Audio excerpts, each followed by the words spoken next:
камера сайн явж байна. Сайн явсан.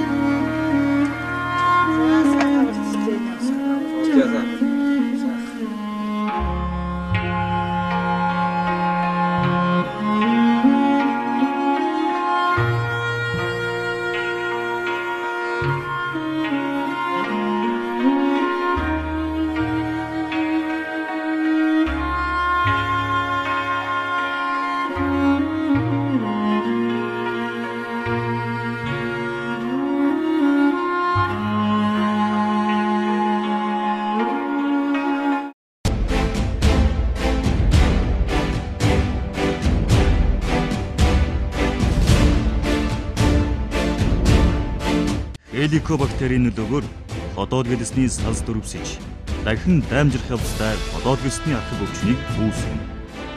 Хеликобактер хүүхэд наснд халдварлаад ходоодонд насан туршид нуугдмал байдлаар оршиж амьдрах хондлогтой гэж үздэг.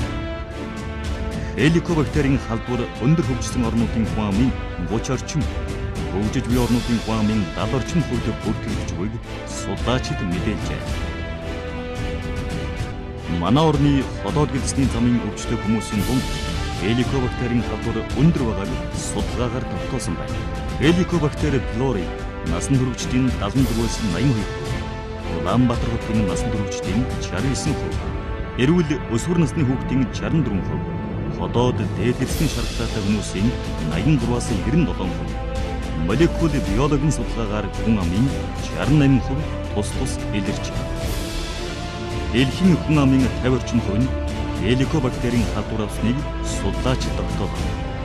Манай улсын хувьд ходоод гэлсний замын өвчтөй хүмүүсийн 68%-аас нь хеликобактер илрээд байна. Ийдэн хувь нь өсвөр насны хүүхдүүд байгааг санагдав. Хеликобактераас хэрхэн сэргийлэх вэ? Мэдээж хүн бүр аюултай байна. Шүдний сойцоо бусадтай болж солихгүй. Хеликобактер нь бохир аяхалгаар хамгийн их дамжиж, хоол идсэн сав, аял тав халдварнаас хеликобактерийн ням дамжиж.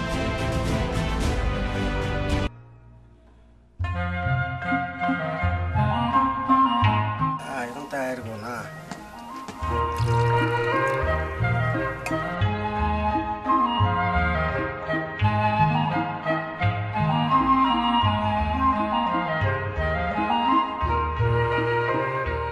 Хүн бүхэн аюултай бай.